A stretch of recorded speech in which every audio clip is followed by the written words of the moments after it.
عرض سلام و وقت بخیر خدمت همه شما همراهان گرامی. جلسه 26 هستش و آخرین جلسه هستش که در خدمت شما هستیم در خصوص بررسی رفتار حرکتی در گره‌های معاملاتی و جریان سفارشات، ذهنیت سفارشات، حافظه قیمت و از همه اونها مهمتر شناخت الگوهای استاپ هانتری، یا این که بهتر بگیم الگوهای شکارچیان پوزیشن های استاپ صحبت خواهیم کرد و در ادامه مبحث در واقع میرسیم به دو الگوی QM و TM. اما اگه خاطرتون باشه توی جلسه قبلی که در مورد بررسی الگوهای استاپ هانتری و شکارچیان استاپ صحبت می کردیم، دو تا از الگوها موندش و عرض کردیم که این دو تا الگو رو چون مقدمه هستش برای این جلسه‌ای که الان در خدمت شما هستیم صحبت خواهیم کرد و در خصوص الگوهای استاپ هانتری یا اون دیدگاه و ذهنیت سفارش در روندها بودش که مقدمی میشه انشالله بر این برسیم به بحث الگوی TM و QM. اما اصلی ترین موضوع وقتی که در خصوص روندها میخوایم صحبت کنیم به ذهن هر کسی میرسه این هستش که شاید مثلا کدوم خط روند. با اجازه شما من این آقازاده تصویره رو ببندم، اینجا کلوز کنم و بریم سر وقت متا تریدر. و اما کدوم روند؟ ببینید این که میگیم کدوم روند منظورمون در واقع روش ترسیم هسته. شما انواع روش های ترسیم رو تو اون جلسه‌ای که در خصوص روندها صحبت میکردیم اگه خاطرتون باشه مثلا یک روند رو باید از شادو به شادو ترسیم کنیم، یه روند رو باید از شادو مثلا به کلوز مثلا ترسیم کنیم، نمیدونم یه روند رو باید از زمانی که دو تا سطح نزدیک به هم داریم، ما گفتیم که نوع که رود به بازار احتمال زیاد کهنه شود دل‌آزار، یعنی اینکه مثلا بیایم از این جدیده، اینجا دو تا لویی که در کنار هم هستش، از این جدیده استفاده کنیم برای خط روند، یا اینکه از این مثلا لو پایینتر بیایم خط روند رو ترسیم کنیم. همه این در واقع تکنیک ها، اصلا کلوز به کلوز ها، نمیدونم این شادو رو شما استاپ هانتری در نظر بگیرید و بیاید بگید که اون شادو ما قبل مهمه، این نویز بوده. حالا انشالله در مورد بحث ببینید همه اینا رو بیخیال بشید به نوعی و این خط روند رو ترسیم کنید. موضوع اصلی روی روش ترسیمه اصلا نیست، این هستش که شما به هر روشی و به هر سبکی به هر سیاقی بخواید بیاید و خط روند رو ترسیم کنید. موضوع اصلی این هستش که همه انواع اون خط روندهایی رو که ترسیم کردید میاد به صورت واضح شکسته میشه و زمانی که خط روند به صورت واضح شکسته میشه اتفاقی که میفته این هستش که قیمت میاد و حتی یک لو پایینتر رو میزنه، یک لو پایینتر تشکیل میده و خب در این حالت چه اتفاقی رخ میده؟ مطمئناً همه اون افرادی که به صورت کلاسیک نگاه میکنن این هستش که میگن که یک لو پایینتر در واقع تشکیل شده. حالا که یک لو پایینتر تشکیل شده پس بنابراین اولین شرط روند نقض شده و احتمال این که قیمت بیاد و از اولین حالا ناحیه‌ای که استعداد برگشت داره یک روند نزولی رو شروع کنه و شما به راحتی میبینید که قیمت حرکت میکنه میره و بحث استاپ هانترها هستش دیگه، میاد همه استاپ هایی که در واقع ست شده. اگه شما این سطر رو داشته باشید و خیلی تریدر همچین چه میدونم من اونم که رستم بود پهلوان باشید و بخواید بیاید اینجا وارد بازار بشید، حالا به روش‌هایی که در اختیارتون هستش. من یه نظرسنجی گذاشتم توی یکی از گروه ها و اینکه زمانی که قیمت بیاد یک لو پایینتر، شما اینجا وارد شدید و الان یه دونه سوینگ دارید، یک ناحیه بیس دارید، قیمت میاد لو پایینتر رو هم میزنه و قیمت الان اینجا هستش و در این حالت شما چی کار میکنید؟ استاپی که دارید، این استاپی که این بالا هستش رو چی کار میکنید؟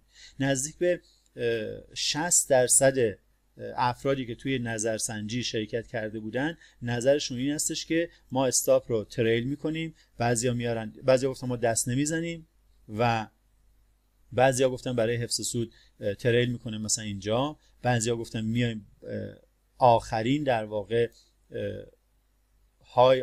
واقع سوینگ هایی که تشکیل شده میایم پشت اون ست میکنیم و مطمئناً این میشه بهترین خوراک برای کسایی که میخوان بازار رو ببرن بالاتر یا اینکه بازار رو در واقع ببرن از نواحی بالاتر برگردونن. شاید برای اون کسی که این بالا سل کرده باشه اصلا مهم نباشه که این استاپش اینجا زده بشه. تریل کرده 50%، 60%، 70% پوزیشن رو کلوز کرده و 20% که به صورت فری ریسک داره آورده و با تریل استاپ و براش اصلا اهمیت نداره.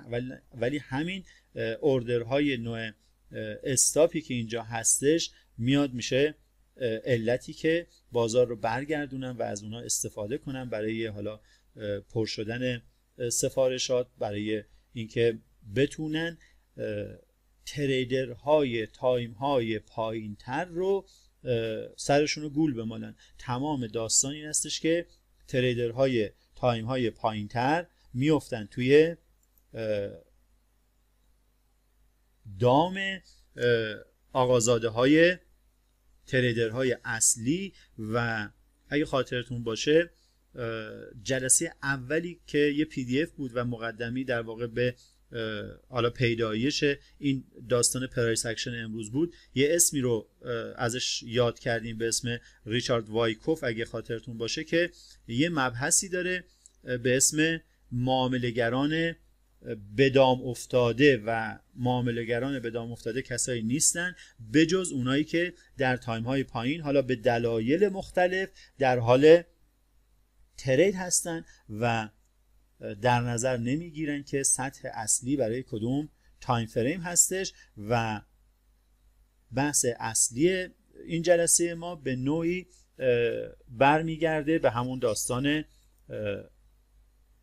استاپ هانتر، شکارچیان استاپ. و الان شما یک حرکت دارید، یک خط روندی هستش، خط روندی که حالا بهترش مثلا این خط روندی که اومده بریکوت شده و قیمت میره حتی یک های جدیدتر میزنه. و البته اینم بگم که شما بر اساس دانسته هایی که امروز دارید دیگه نباید قضاوت کنید. خب میگید که خب اگه خط روند شکسته بشه بازار بین نمیدونم سطح ماقبل و سطح پیش رو، سطح ماقبل این میشه و سطح پیش رو این میشه، بازار ساید میشه، بازار باید برگرده. بله اینه شما امروز میگید که باید برگرده، اما این ساید بودن و این تعریف ساید بودن در کمتر جایی هستش در تعریف اصلی در واقع بحث روند و این که قیمت میره یک های جدیدتر میزنه. موضوع اصلی اینه که مادام العمر که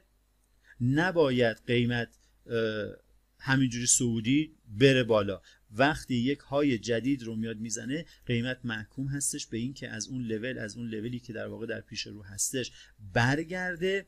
و حتی اگه قرار باشه که روند صعودی بشه پس احتیاج به تشکیل یک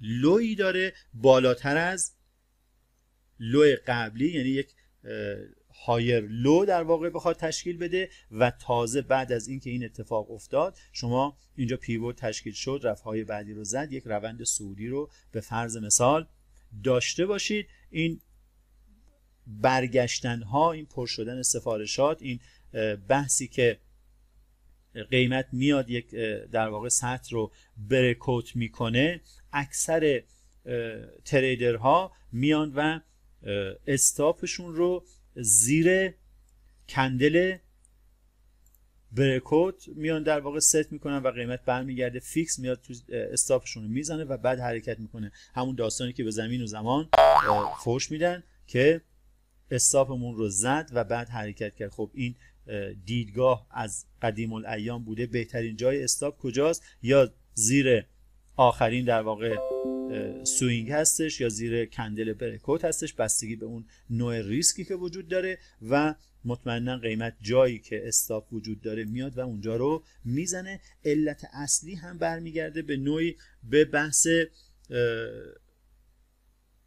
اوردر بوک ها و در واقع ذهنیت این که اصلا کلا این آقازادی بازار رو چجوری حرکت میدن، چه کسی حرکت میده. این که الان بازار داره صعودی به سمت بالا میره، چه کسایی باعث این صعودی شدنه هستن و چه کسایی باعث نزولی شدن هستن. یکی از دوستان میگفتش که یه توضیح خیلی مثلا چه میدونم حالا کوچیکی در مورد همین بحث سفارش هایی که توی حالا بازار ما که به نوعی در دسترس نیست اما توی بازارهای دیگه که در دسترس هستش داشته باشید. ببینید اگه قیمت در این لول باشه، اینور رو شما بیاید به نوعی حالا مثلا خریدارها فرض کنید، اینور داستان رو هم فروشنده ها فرض کنید،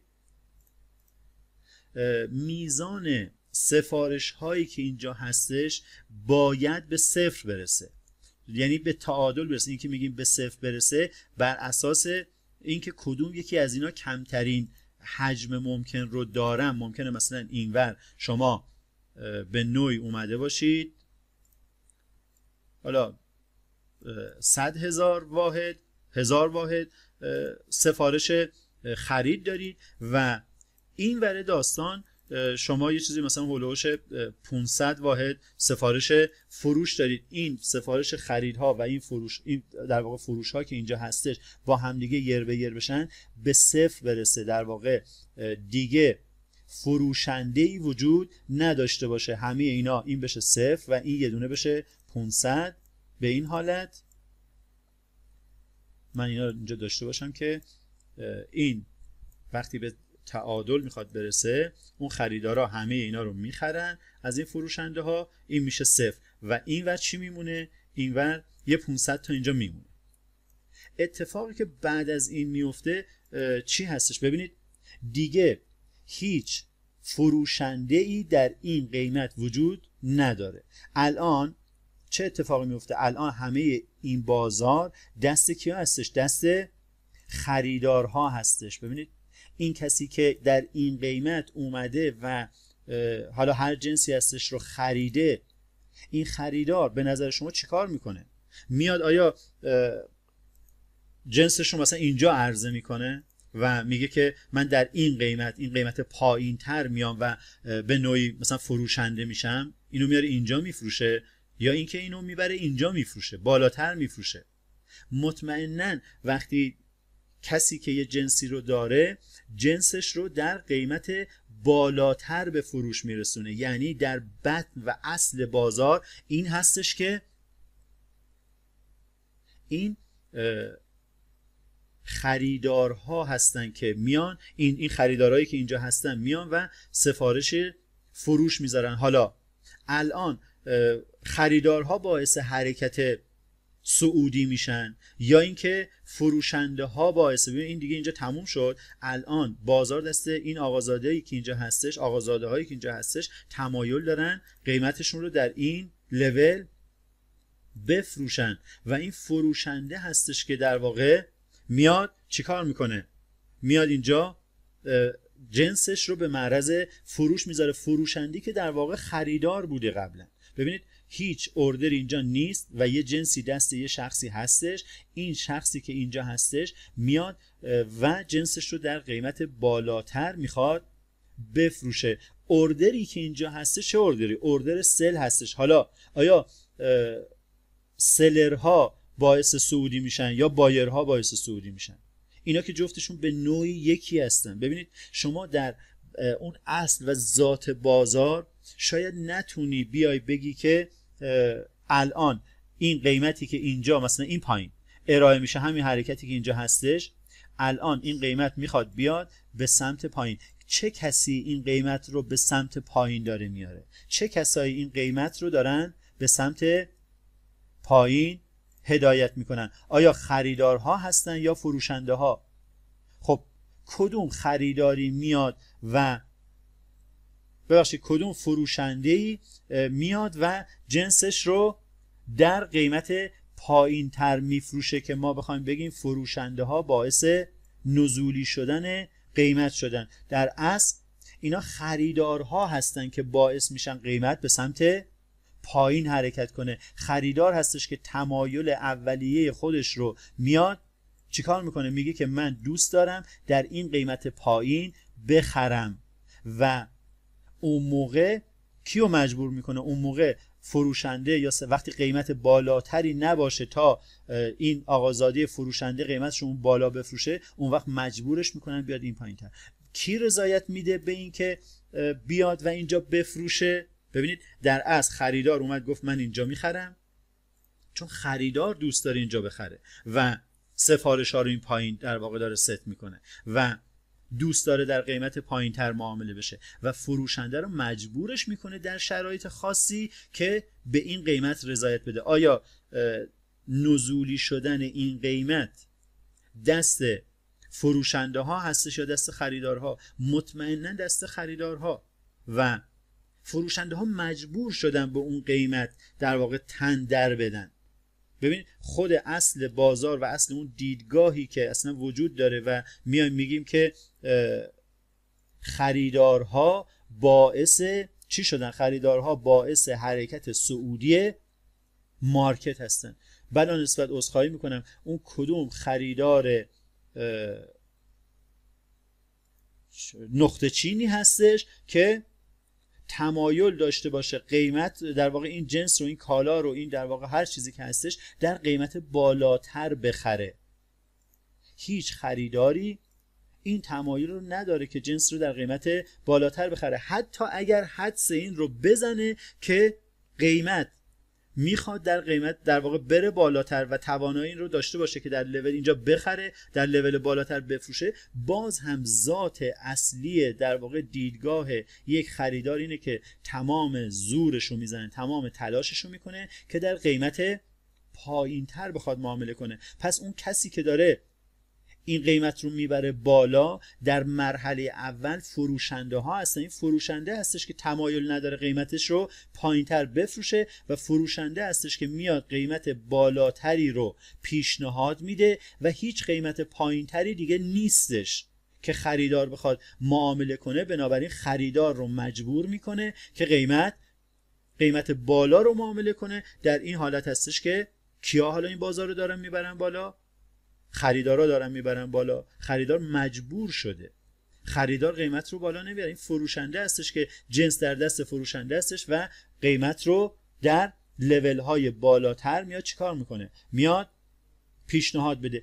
تیک به تیک این بازار این اتفاقی که گفتم میفته. یه تعدادی در واقع دیدگاه خرید، یه تعدادی دیدگاه فروش وجود داره و حالا برگردیم به 2-3 جلسه قبل، این که آیا خریدارها و فروشنده ها میان، مثلا الان اینجا ما یه دونه FTC داریم، آیا میان سفارششون رو اینجا ست میکنن و منتظر میمونن چه میدونم تا همراه با بخار چه میدونم برفای زمستان این قیمت بره بالا و اینجاها چه میدونم بمونه با برف سال بعد برگرده به سمت پایین؟ مطمئنا یه همچین حالتی نیستش و پولهای بزرگ، پول هوشمند، اگه خاطرتون باشه گفتیم که اوردر در واقع مارکت اوردرها هستن، اون لحظه و اینستنت ها، اون لحظه لایو بازار هستش که میاد و اون سفارش ها هستش که بازار رو به نوعی حرکت میده. این ست شدن سفارشات یه جورایی میشه گفت حالا یه ذهنیتی هستش، ذهنیتی که در اختیار کسی نیستش و ببخشید عذرخواهی میکنم در این اتاق کلین روم ما به اصطلاح و جایی که در خدمت شما هستیم که انشالله سعی میکنیم بدون سر صدا باشه باز شد و تمام رشته صحبت ها از دستمون در رفت، جمع جورش میکنیم و اینکه اون حرکت های اصلی بازار با ورود آنی سفارش ها هستش که ایجاد میشه. یه دوستی توی یه گروهی دیدم گفتش که مثلا مورچه چیه تا کله پاچش چی باشه. اینکه مثلا من نوعی که میام $100 دارم، این $100 من کجای مثلا چه میدونم شکم اون پول هوشمند رو پر میکنه و این قطره قطره ها هستش، این دیدگاهی که اینجا وجود داره. و این نیستش که حالا من بگم که من $100 دارم شما $1000 داری، یکی $10,000 داره. شما مجموع و برآیند این تفکر رو داشته باشید که الانی که اینایی که اینجاها اومدن و چه میدونم گفتم مثلا آخ جون یک هدن شولدر، من اینا رو یه سریاشو دیلیت کنم. مثلا اینجا گفتن که یه شانه و این هم یه دونه خط روند، یک چی بود نکلاین، یک هدن شولدر، بعد قیمت مثلا باید به اندازه طول این هدن شولدره از اینجایی که اومده بره کد کرده مثلا بیاد بره به سمت بالا. اینجا تارگت یکشون و یا تارگتی که در واقع دارن توی مرحله بعد. حالا این استاپ ها رو اینجا که بره کد کرده حالا زیر مثلا این لول خدایی نکرده یا اینجا، بعد از حرکت اولیه اینو میان ترل میکنن اینجا، بعد از اینکه اومد این لول رو رد کرد استاپ رو مثلا میارن بالاتر، الان مثلا بیارن اینجا بذارن. و این دیدگاهی که اینجا وجود داره خیلی مهمه. اون استاپ هانتری که میگیم، اون شکارچی استاپی که میگیم یک اصطلاحه، نه اینکه واقعا این استاپ ها اینجا در اختیار بقیه هستش و اونو میبینن و بازار رو میارن و مثلا اون استاپ رو میزنن. نه، این دیدگاه اینجا وجود داره، این تفکر اینجا وجود داره، اینو که قبلا صحبت کردیم. و وقتی اینجا دو نوع استاپ بود، یه سری این استاپ لاس ها بود و دومی دیدگاه اینه که خیلی ها اینجا یک لو در واقع مینوری دارن، یک در واقع سوینگ لو اینجا دارن و تفکر سل استاپ دارن و باز هم اوردر استاپ اینجا هستش. وقتی اینجا مملو از سفارشات نوع چی هستش، ببینید اینی که این پایین خرید کرده باید اینجا چیکار کنه؟ باید اینجا بفروشه، باید اینجا تسویه کنه. یعنی اون پایین لانگ انجام داده و الان اینجا باید سل کنه تا این لانگ اینجا با سل اینجا با هم دیگه تسویه بشه. یه سریا هم اینجا سفارش چی دارن؟ سل استاپ دارن. حالا اینجا دیدگاه و ذهنیت وجود سفارشات سل هستش. وقتی اینجا پر از سفارشات و دیدگاه سل هستش، پس بهترین حالت چی هستش؟ بهترین حالت اینه که اینجا محلی برای بای کردن هستش، نه برای سل کردن. قیمت رو میارن و میاد اینجا این ناحیه رو میبینه پر اوردر چی بود؟ سل بود و باش بای میکنن. حالا که باش بای کردن، این که من دارم مسیر صعودی رو ترسیم میکنم. چرا دارم مسیر صعودی رو ترسیم میکنم؟ برای این که اینجا وقتی بای کردن تمام سفارشات اینجا از نظر عرضه و تقاضا به تعادل رسید، به صفر رسید، به صفری که نه اینکه صفر بشه، نه جمع شد. اون موقع چه اتفاقی رخ میده؟ اون موقع قیمت در این لحظه دست کیا هستش؟ دست بایرها هستش و این کسی که اومده و بای کرده و خرید کرده دیگه تمایل که نداره بیاد پایین تر بفروشه، تمایل داره بالاتر. پس قیمت بالاتر ارائه میده. این قیمت بالاتر ارائه دادنه باید به نوعی باشه که چیکار کنه؟ به نوعی اون سلرها رو بیاد و مجاب کنه که اینجا بیان ازش بخرن. در واقع بایر اینجا میاد اوردر میذاره، این بایر پایینی اینجا اوردر فروش میذاره و بایرها رو بیاد مجاب کنه که اینجا بخرن. کلا سل و بای و بایر و سلر و شورت و لانگ و همه با هم دیگه قاطی شد. و کی دیگه این دیدگاه اینجا وجود نداره؟ تا زمانی که از نظر ما این آقازاده گره‌ای که اینجا وجود داره گره حاصل از شکست. این گره حاصل از شکست گفتیم کندل رنگ مخالف، اولین کندل رنگ مخالف، این اون کندل رنگ مخالفه. حالا این که هایش و یا لوش یکی از اون روش ها بود دیگه برای ترید کردن، اینجا یا اینجا. اینجا هنوز محلی برای چی هستش؟ خرید هستش. و کی این ذهنیت از نظر ما عوض میشه؟ زمانی که قیمت بیاد و اینجا رو استاپ هایی که این زیر هستش رو بزنه، اون موقع دیگه اینجا دیدگاهی وجود نخواهد داشت. بنابراین جمع کنیم این قسمت مبحث رو که بحث سفارش هایی که وجود داره، بایرها حرکت میدن، سلرها حرکت میدن. اصلا این آقازاده‌ای که اینجا اوردر میذاره باعث حرکت بازاره. اصلا اون اوردره به درد ما، به درد در واقع اون پول هوشمنده میخوره یا نمیخوره؟ بله اون میخوره و در اصل اون ذهنیت هستش که به دردشون میخوره. و یکی از دوستان شما اومده بود میگفتش که مگه چه میدونم مثلا بانک‌ها بیکارن که بشینن شبانه روز مثلا چه میدونم اینجا رو بپان که در اون لحظه بیان وارد بشن؟ آره بانک‌ها بیکارن، بانک‌ها کارشون همینه و میان اینجا اوردر ست میکنن. نه اگه قرار باشه اینجا اوردر ست کنن، این همه توی بورس دیدید میرن اونجا داد بیداد را میندازن با ایما و اشاره و نمیدونم، مثل این والیبالیستا هستن دستشون رو میبرن پشتشون و میگن مثلا پاسو میخوان. کی بود؟ سعید معروف بود، پیر شده با دست از سر بیچارهش ورداره دیگه، نمیتونه چه میدونم یه وجب بپره و دستشون رو میبرن اون پشت، اشاره میکنن که مثلا کدوم تکنیک یا پاسو میخوان به کدوم بدن. اونجا یه سره با ایما و اشاره داد و بیداد که مثلا چه میدونم بخر بفروش، چقدر بخر چقدر بفروش. این توی بحث خود حالا اون محیط بورسی که معمولا معروف هستش کجاست، وال استریت کجاست نمیدونم، همیشه عکساشو میذارن یا فیلماشو میذارن. و موضوع بعدی خود بانک‌ها، این همه تریدر استخدام کردن، اون همه اتاق ترید، اون در لحظه کلیک کردنه برای چی هستش؟ برای اینکه کسی دستشون رو نخونه.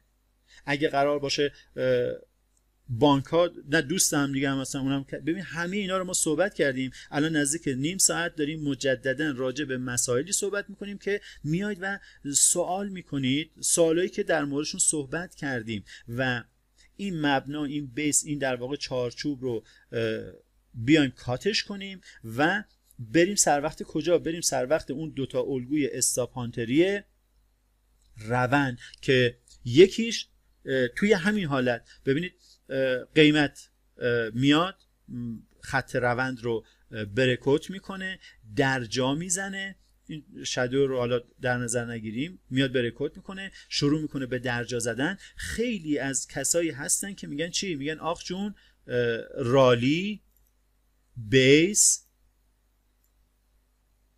و سطح هم که شکسته شده، رالی بیس رالی. اگه قرار باشه این اتفاق بیفته، این از کجا باید جمع کنن که این رالی به اسرالی؟ همه رو این دیدگاه رو تشکیل میدن و میگم این شادو رو برای مثال حالا در نظر نگیرید، این ذهنیت رو ایجاد میکنن، بازار رو برمیگردونن، میره پایین و اون موقع سفارشاشون رو پر میکنن و حرکت اصلیشون شروع میشه. اینم که چی هستش؟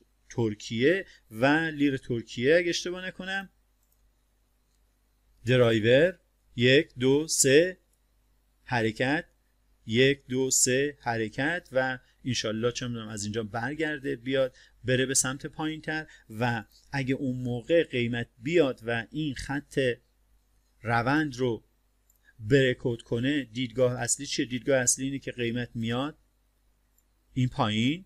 وقتی قیمت میاد و خودش رو به این لول میرسونه، این حرکت یعنی چی؟ یعنی این که یک ذهنیت نزولی برای خیلی‌ها ایجاد میکنه. وقتی قیمت ذهنیت نزولی ایجاد میکنه، پس همه دنبال چی هستن؟ همه دنبال این هستن که بفروشن. یه سریا هولن ترن تریدرها همینجا وارد میشن، یه سریا میان وارد میشن استاپشون رو تو این کندل بریکوته میذارن. گفتیم که دیگه از چه روشی اصلا این خط روند رو ترسیم میکنید به نوعی مهم نیست، اختلاف بسیار بسیار جزئی داره و یک شکست به نوعی قطعی اتفاق میفته و بازار اینجا شروع میکنه به سایت شدن، بازار شروع میکنه به درجا زدن و آخ جون دراپ بیس دراپ و اون موقع هستش که قیمت برمیگرده میره بالا. و حالا اینجا چه اتفاقی رخ میده؟ ای جانمی جان، مثلا یه دونه الگوی چه میدونم چیه کنکن، نمیدونم پرشین گلف، نمیدونم و الی آخر، بازار میاد مجددا در این ناحیه شروع میکنه به درجا زدن، شروع میکنه به ایجاد ذهنیت. وقتی اون ذهنیت رو ایجاد کرد، حتی بعضی از اوقات برمیگرده، قیمت برمیگرده اصلا توی روند. و اون ذهنیت که ایجاد شد که همه یا اون اکثریت یا اون عموم بیان به این فکر کنن که این بازار میخواد حرکت کنه به سمت بالا، یک حرکت اولیه میزنه، استاپایی که پشت این در واقع ناحیه هستش رو میزنه و برمیگرده. برای چه منظور برمیگرده؟ برمیگرده که استاپایی که این زیر رو هم بزنه. این بازار به هیچ عنوان تحت هیچ شرایطی، حتی یک لحظه و یک درصد دلش نمیخواد کسی همراهش باشه و اون استاپ هانترها یا اون شکارچیان استاپ میان از این دیدگاه استفاده میکنن تا بخوان چیکار کنن؟ تا بخوان سفارش هاشون رو پر کنن و اون دیدگاه استاپ ها، یعنی اون دیدگاه سل استاپ و اون دیدگاه استاپ لاس ها به نوعی میشه خوراک کسایی که میخوان بیان وارد خوراک در واقع پول هوشمندی هستش که میاد از اونایی که وارد بازار شدن استفاده میکنه و بازار رو حرکت میده. اما ماحصل حالا صحبتی که داشتیم در مورد شکست خط روند، من یه دونه الگوی خیلی حالا شماتیک تر پیدا کنم برای اینکه این بحث رو بخوایم ادامه بدیم. اینجا مثلا توی بحث شکست در واقع خط روندها، این که شما یه خط روندی داشته باشید، مثلا این خط روند و یا حتی این خط روند، فرق خاصی نمیکنه. این که قیمت میاد، ببینید اومده یه لو تشکیل داده، رفته یه های تشکیل داده، اومده یک لوئر لو تشکیل داده، روند همچنان نزولی هستش و زمانی که قیمت میاد و یک های جدید تر میزنه، اینجا هستش که داستان اصلی بحث ذهنیت و اون در واقع استاپ هانتر کردن ها شروع میشه. یک های جدید تر زده، قیمت حتی عرض کردیم اگه بخواد یک حرکت و یک روند صعودی رو تشکیل بده و ادامه بده، قرار چیکار کنه؟ قرار برگرده و بیاد یک لو پایینتر تشکیل بده. این لو پایینتر رو کجا میتونه تشکیل بده برای حرکت کردن؟ ببینید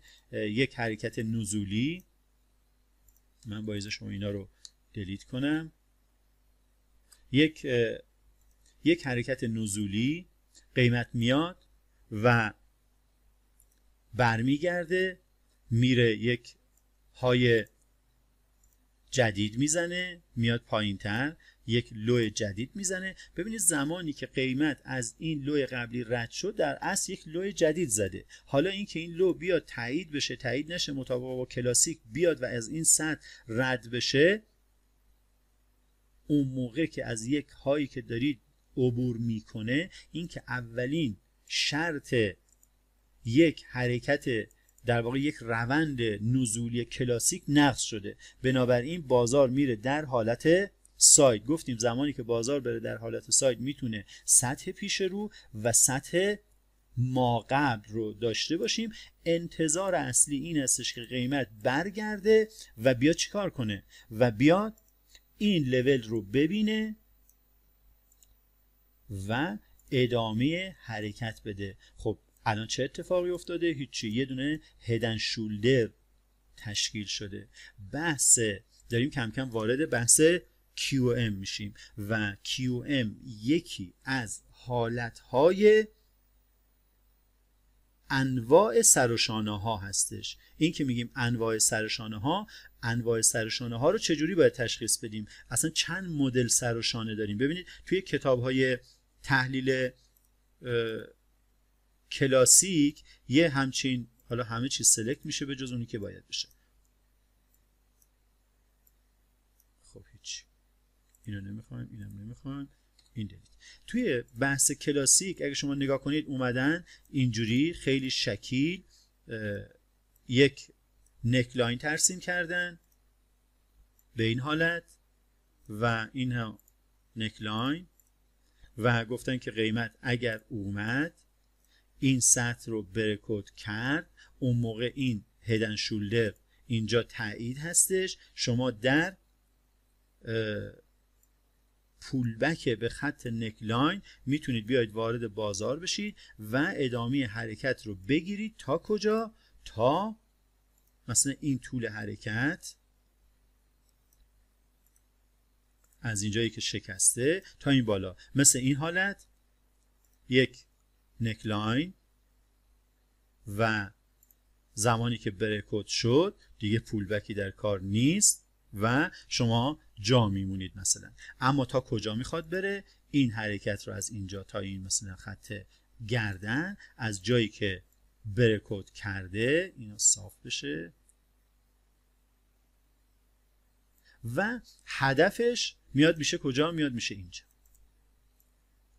همینجایی که من کال شدم کیویه ها، چون سر ته چیزو میزنی میاد همینجا یادآور خاطرات خوش و میاد اینجا. اون موقع شما میگید چی؟ میگید که فول مارجین مثلا روی این زیرو تریگر کندله و میاد زیرو تریگر کندل استاپ هانترش میکنه، استاپ هانتینگش میکنه. به قول اون بنده خدا که میگفتش که فلانی که تدریسش مشکل داره، گفتم خب چه مشکلی داره؟ گفت به جای استاپ هانتینگ میگه استاپ هانتر و آره شکارچیان بازار و مورد سوء استفاده شکارچیان بازار قرار میگیریم و بعداً قیمت برمیگرده و ادامه حرکت نزولی شو داره. بحث هدن شولدر و انواع مختلف هدن شولدرها.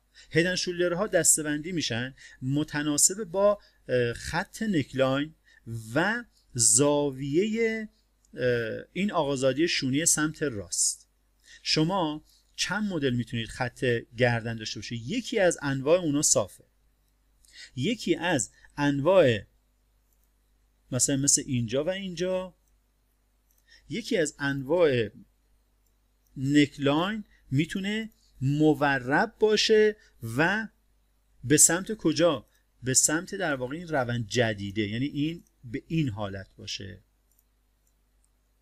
یکی دیگه از انواع هدن شولدرها میتونست چیکار کنه؟ میتونست شونش پایین تر باشه، یعنی خط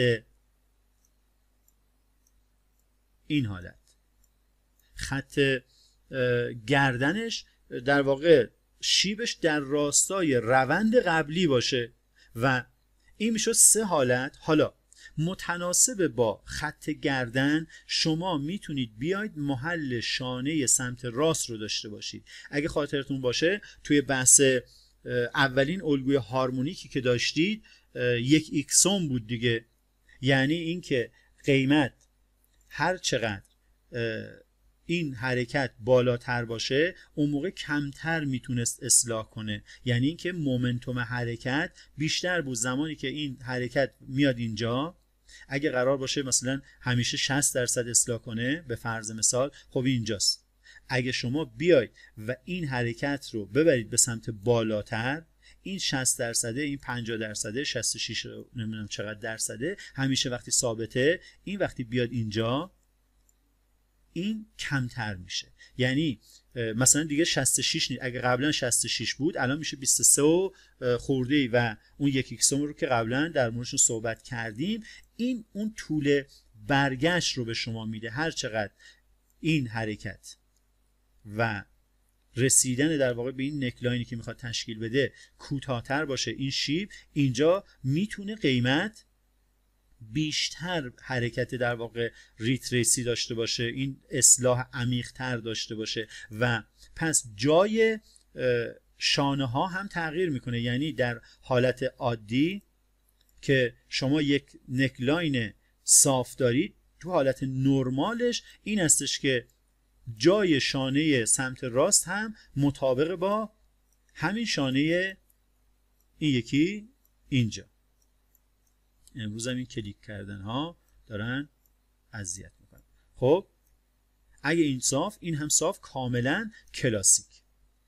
اما همیشه اینطوریه؟ نه، شما میتونید خط گردن نکلاین در واقع صاف داشته باشید اما یه شانه سمت راست بالاتر داشته باشید، میتونید یک شانه سمت پایین تر داشته باشید. این هم به نوعی هدن شولدر هستش. پس میشه حالتش 3 مدل. و توی حالتی که شما میایید و نکلاین مورب دارید، نکلاین مورب در واقع موافق روند قبلی دارید، اون موقع هم میتونه این شانه بالاتر باشه، میتونه همتراز این باشه و میتونه پایینتر باشه. میشه 3 مدل دیگه. و 3 مدل دیگه هم توی حالتی که موافق روند جدیدی که میخواد شروع بشه شما یه چی دارید، یک خط نکلاین دارید. اون موقع این شونه جاش باز میتونه همتراز این باشه، میتونه بالاتر باشه و میتونه پایینتر. یعنی تقریبا میشه گفتش که 9 مدل شما چی دارید؟ هدن شولدر دارید که یک مدل از این هدن شولدرها اسمش QM و اون یک مدل هدن شولدری که اسمش QM هستش این حالت هستش که شما یک حرکت اگه صعودی دارید باید قیمت چیکار کنه؟ باید قیمت رو از های شروع میکنید. یک های دارید، قیمت میاد پایین. یک لو دارید، قیمت میره بالا. یک هایر های دارید و قیمت میاد پایین. چی دارید؟ یک لوئر لو دارید. الان میگه این کجاش هدن شولدر هست. و اگه میخواید به صورت QM رو ما توی 3 بخش میایم و بررسی میکنیم. QM پس شد یکی از حالتهای سر و شانه که ماها توقع داریم که قیمت از شانه سمت راستش حرکت کنه و یکیش به صورت ساختار هستش، یکی به صورت دیدگاه هستش، ذهنیت هستش که میرسیم بهش که باید توی لیول های پرایسی عرضه و تقاضا در واقع تشکیل بشه و بررسی بشه، توی تایم تریگر بررسی بشه. اینا رو به جزئیات در موردشون صحبت خواهیم کرد. و یکی دیگه از اون حالت‌هایی که در واقع ما میایم و از این الگو استفاده میکنیم به صورت کندلی هستش که برای تریگرهای ورود معمولا استفاده میکنیم. من یه جایی جزوه‌ای دیدم که اومده بودن مثلا این کندل، این دوتا کندل رو کنار هم قرار داده بودن، گفته بودن آخ جون نمیدونم مثلا اینجا محلیه برای چی سل کردن. دقیقا همین شکل این کندل. خب این کندل ها میتونستن حالت های مختلف داشته باشن. شما کندل رو که داشتید دبل تاپ همون چجوری بود؟ دبل تاپ یه دونه کندل نزولی و یه دونه کندل صعودی هم این بغلش، این حالت. خب میتونست مثلا یه دونه شادو اینجا و یه دونه شادو مثلا همتراز این، میخوام حالت تویزر ترسیم کنم و خب این همون دبل تاپه. اتفاق خاصی که نیفتاده. حالا اگه این یه ذره بالاتر باشه این هم دبل تاپه. این دبل تاپ نوع 1 2 3 بود دیگه، نامبر دبل تاپ بود، توی تایم های پایین میدیدیم. اگه مثلا می اومدن میگفتن خب اگه کندل این شکلی باشه شما از اینجا باید یه دونه خط بکشید و دیدگاه چی داشته باشید؟ دیدگاه مثلا سل داشته باشید. حالا این میتونه چیکار کنه؟ این میتونه کوتاه‌تر باشه مثلا اینجا باشه، این میتونه بالاتر باشه.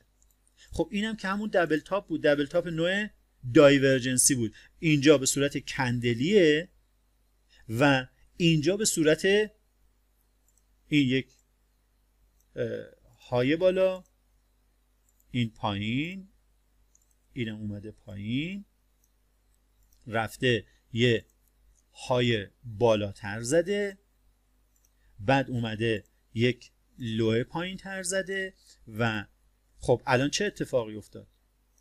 ببینید یک ساختار QM'i تشکیل شده. آیا این QM؟ نه، این که داریم نگاه میکنیم توی اون بحث دبل تاپ ها. ببینید شما یه بحثی داشتیم به اسم تریگر فرکتال ها، اگه خاطرتون باشه توی بحث تریگر فرکتال ها گفتیم اگر قیمت بیاد یک مثلا میخواد دبل تاپ تشکیل بده، یک دبل تاپ دایورجنسی وقتی میخواد تشکیل بده، شما یه دونه از اینا رو که داشته باشید، از این تاپ ها رو که داشته باشید، تاپ دومش در تایم تریگر خودش یک مجددا دبل تاپ چی میشه؟ دایورجنسی میشه. یعنی شما از تکرار پذیری الگوها در تایم ساختار و در تایم تریگر، اینجا که الان توی دیلی هستیم، من نتم فکر کنم بله خدا رحمت کند قطع هستش و احتمال داره اینجا آپدیت نشه، اما همین رو شما برید. خب دیگه این که اصلا رفتن به تایم چی بود تریگر نمیخواد. اینجا یک دبل تاپ دایورجنسی در واقع تشکیل شده. این میشه چی؟ این میشه همون بحث تکرار پذیری الگوها بین تایم ساختار و تایم تریگر در الگوها و میشه تریگر فرکتال ها. خب حالا کجا بودیم؟ توی همین شکل و شمایله که مثلا اینو یه اسم براش گذاشتن، اینو اون یکی رو یه اسم گذاشتن، نمیدونم. و حالا اگه این اتفاق بیفته و مثلا چه میدونم قیمت بعدی اینجا سعودی بخواد بیاد، توقع چی هستش؟ خب اینم اگه اینجوری بشه که این هدن شولدره دیگه. حالا چه لزومی داره که الا بالله مثلا ما حتما بریم در تایم های پایین این رو به صورت رفتار و ساختار حرکتی لگ ها و پول بک ها ببینیم؟ همینجا مشخص هدن شولدر هستش و در دفعه بعد مثلا این میشه تریگر ورودمون. انتظار داریم که این اتفاق افتاد، مثلا بازار اینجوری بره به سمت پایین. اما کجا بودیم؟ توی بحث QM و QM یکی از حالتهای چی بود؟ سر و شانه بود. الان قیمت حرکت کرده، اومده یک های جدید زده و ببینید شما وقتی میخواید شمارش کنید به این که یک در واقع الگو رو پیدا کنید، حرکت و لگ اصلی سعودی از های شروع میکنید. سعودی های میاد یک لو میزنه، میره یک های جدید میزنه، های بالاتر میزنه. خب الان که یک های بالاتر زد چه اتفاقی میفته؟ وقتی های بالاتر زد مگه این دیدگاه ایجاد نمیشه که های بالاتر زده و بازار میخواد سعودی بشه؟ حتی اونایی که به صورت 1 2 3 ترید میکنن، الگوی 1 2 3 معروف چه میدونم کلاسیک و یا هارمونیک، میگن یک قیمت اگر از این بازار رد شد، یک های جدید زده، باید وارد بازار چه میدونم مثلا بای بشیم. قیمت برمیگرده، استاپاشون رو کجا میذارن؟ استاپا رو میذارن زیر این سطح. برمیگرده میاد و استاپ ها رو میزنه و شروع میکنه به حرکت کردن. اما توی این بحث الگو و رفتار حرکتیه ببینید میاد اینجا. خب الان که این اتفاق افتاد یعنی این که یک QM تشکیل شد؟ نه. چرا نه؟ چراش این استش که ما ببینید اینجا میان یه سطح ترسیم میکنن، میگن که آخ جون لول QM اینجوری مثلا بزرگ پررنگ سبز مثلا محل ورود و محلی برای چی قیمت برگرده بیاد یک QM تشکیل داده، اینجا رو ببینه و مثلا بره که دیگه بره. نه، این یک QM نیست. چیه؟ این یک تریگرمن هستش. تریگرمن و QM فرقش در چی هستش؟ این که همه بازار برمیگرده به پیوت و شکست، فاتحه و صلوات و تمام. شما زمانی که یک سطح دارید، قیمت زمانی که میاد و به سطح شما میرسه، اولین برخوردی که در این سطح اتفاق میفته و قیمت برمیگرده یک پیوت تسویه بود. وقتی یه پیوت تسویه داشته باشید، پیوت های تسویه در اکثر اوقات میان استاپ هانتری میشن. جرأت هم نداریم بگیم استاپ هانتر میشن، مورد سوء استفاده استاپ هانترها قرار میگیرن و چه اتفاقی میفته؟ اون موقع قیمت میاد به سمت پایین. به سمت پایین که داره میاد برای چه منظور میاد؟ ببین اینجا که یه سری اومدن هلند در تمام های پایین تر وارد بازار شدن، استاپاشون پایینه. اینایی که الان اومد اینجا رو اومد و خوراک در واقع شکارچیان استاپ میشن، اون موقع چه اتفاقی میفته؟ این در اصل اینجوریه، این ناحیه. و چه اتفاقی میفته؟ این که اصلا برای تسویه بود. اولین برخورد اون بایرها اینجا اومدن و تارگت هاشون رو معمولا در نواحی نزدیک تر ست میکنن. خب استاپ ها میاد این پایین، اونایی که میان میگن که اینایی که سلر بودن استاپ ها میاد اینجا، اونایی که بایر بودن استاپ ها میاد اینجا و اینجا وقتی بای میکنن میاد استاپ ها اینا رو میزنه، برمیگرده میاد و این استاپ ها رو هم اینجا میزنه.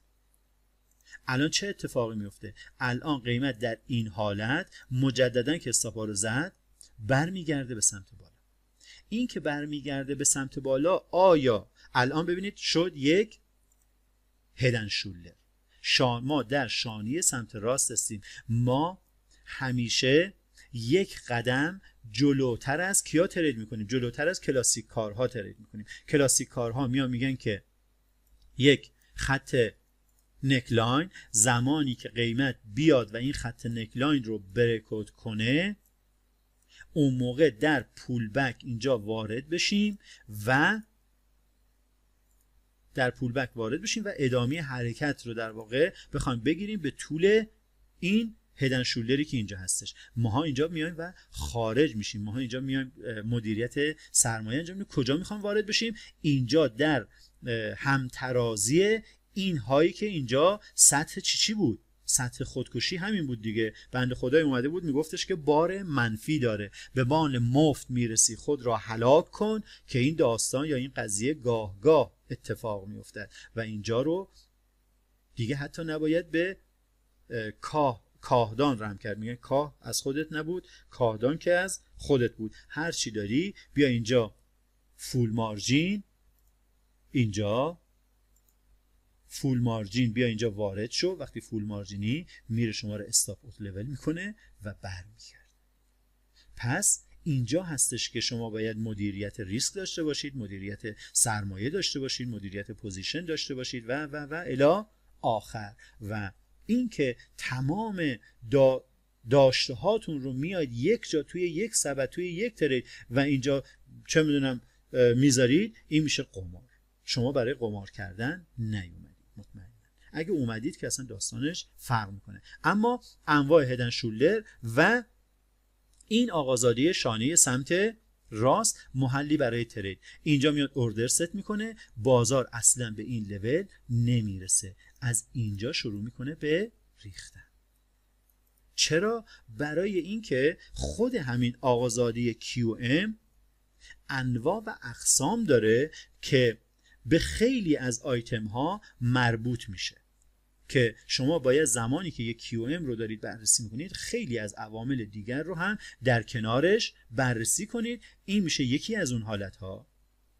و که این اصلا اینم QM، این بیاد اینجا هم بخواد بریزه QM، مگه این که بره اون بالا دیاموند بشه. خب و این بحث شانه سمت راست توی هدن شولدر به شرط این که یک لو پایین‌تر زده باشه و انواع و اقسام شرط‌های دیگه که تقریبا داره 1 ساعت میشه و احتمال زیاد من قطع کنم و یه ویدیو دیگه در کنار در ادامه همین بخوایم ضبط داشته باشیم. و این آقازادی چی شد؟ QM. حالا یه بحث دیگه هستش، ببینید رسید به ناحیه. اگه یه زمانی قیمت گفتیم تمام بازار یعنی پیوت و بریکوت، خب این رفتار پیوت، رفتار در واقع FTC، رفتار سطح خودکشی، رفتاری که یک قیمت اینجا اومده و پاکسازی، اینجا مطمئناً باید یک گره وجود داشته باشه که در موردشون صحبت میکنیم. فعلا داریم فقط شکل و شمایل یک QM رو صحبت میکنیم، فقط ساختار یک QM رو داریم صحبت میکنیم و وارد جزئیاتش نشدیم. خواهشاً این فیلم وقتی آپلود شد نیاید سوالهای ماورا طبیعه نپرسید که آقا این گرش چی شد، نمیدونم این گلفش چی شد، نمیدونم تناسب بین این مثلا چه میدونم سطح SO4 این بالا و سطح SO4 این پایینیه چی شد و نمیدونم و الی آخر. اینا رو فعلا باش کاری نداریم، در موردشون صحبت خواهیم کرد. اما موضوع اصلیه چی بود توی بحث QM؟ ببینید رسیدن به یک لول میشه QM. اما اگر قیمت شما یه سطحی داشته باشید، مثلا این سطح، و قیمت اگر بیاد این سطح رو بریکوت کنه، چه اتفاقی میفته؟ خب یک برگشت دارید وقتی این پول بک رو داشته باشید و قیمت بره و های جدید بزنه، مطمئناً استاپ ها چه اتفاقی براشون میفته؟ استاپ ها رو میذارن زیر این سطح، میگن که خب دیگه های جدید زد، پس ما در امانیم. اون موقع قیمت برمیگرده میاد و استاپ های شما رو اینجا همه رو جمع میکنه و اون موقع هستش که میخواد حرکتش رو شروع کنه. اگه شما فرق بین پیوت و بریکوت رو ندونید، اگه این سطح رو نتونید، برگشتم به جلسه اول، اگه این سطح رو نتونید تشخیص بدید، اون موقع چه اتفاقی میفته؟ اگه پیوت های پولبکی رو، آرایش در واقع حرکتی قیمت رو برای اون ذهنیت ایجاد کردن رو ندونید، اینجا به راحتی میاد چی کار میکنید؟ میگی خب آخ جون یه کیو ام، آره یه دونه لول اینجا ترسیم میکنید و انتظار دارید که قیمت بیاد این سطح رو ببینه، برای شما مثلا QM تشکیل بده و از اینجا چیکار کنه؟ بریزه و تازه تارگت رو هم گذاشتید این پایین در بیس و نمیدونم منشأ مثلا حرکت. قیمت یک TM، یک تریگر من زده، اینو تقریبا مثلا فکر کنم 2015 بود. این الگو رو من توی یکی از اون سایت هایی که حالا اون موقع باشون کار میکردیم، گفتنش هم نه غیر مجاز نیست، RTM، من اونجا اومدم گفتم که ما یه الگو داریم به اسم هانترمن. بعد چون عشق اسم گذاری هستم بعدن گفتیم که فیشرمن. بعد دوباره دیدیم که میگیم فیشرمن، بعضیا با اون آقای مارک فیشر هستش توی بحث سشن ها، اینجا یادی هم کنیم از آقای استاد محبی و هر کجا هست خدایا به سلامت دارش، و بحث در واقع فیشرمن بود. دیدیم بعضیا مارک فیشر رو با فیشرمن میان با هم دیگه قاطی میکنن. اومدیم گفتیم خب اینو اصلا کلا دیگه هیچ راهی نداره اسمشو بذاریم تریگرمن. و اتفاقی که در واقع میفته این هستش که قیمت اینجا میاد یه دونه از این کوچولوها برمیگرده، بقیه بچهای مردم اغفال میکنه و ادامه حرکت صعودی رو داره. پس فرق بین QM و چی و TM در این هستش که QM در پیوت ها تشکیل میشه و TM در ترند ها، در بریکوت ها، در روند هایی که در واقع هستش، ترند هایی که میاد و بریکوت میکنه سطح رو تشکیل میشه. مثل این حالت که شما یک هدن شولدر دارید، هدن شولدری که قیمت میاد و سطحش رو میشکنه، بریکوت میکنه و برمیگرده میره دیدگاه جدید ایجاد میکنه. بعد از اینکه دیدگاه جدید ایجاد کرد میاد استاپ ها رو اینجا میزنه و حرکت اصلیشو شروع میکنه. یک ببینید ترکیبی یک هدن شولدری میخواد تشکیل بشه که خود هدش هدن شولدر هستش و مطمئنا اگه اینجا هم بریم نگاه کنیم به احتمال بسیار زیاد اینجا هم یک هدن شولدر داریم، اینجا، اینجا و اینجا. این مجموعه حرکت اینجا در تایم پایین، ببینید این حرکته و این یه دونه شونه، این یه دونه هد و این هم یه شونه دیگه و این هم نکلاین، دوباره بریکوت میشه تریگر فرکتال ها. من با اجازه شما دارم به 1 ساعت نزدیک میشم، یه استوب و ادامه بحث شیرین بررسی جریان سفارشات در الگوهای TM یا QM رو میرسیم به، حالا بگیم که در واقع شکست و پیوت رو میرسیم به جلسه آینده که نه، به ویدیو آینده. و همه شما رو تا اونجا کلا یه چیزی فکر و ذکر منو میدونید که منحرف کرده، فعل و فاعل مجددا گم شد. همه شما رو به بهترین ها میسپاریم. موفق و مؤید و شاد و پیروز و سربلند باشید. من اینو میذارم آپلود بشه تا بعدی رو ضبط کنم.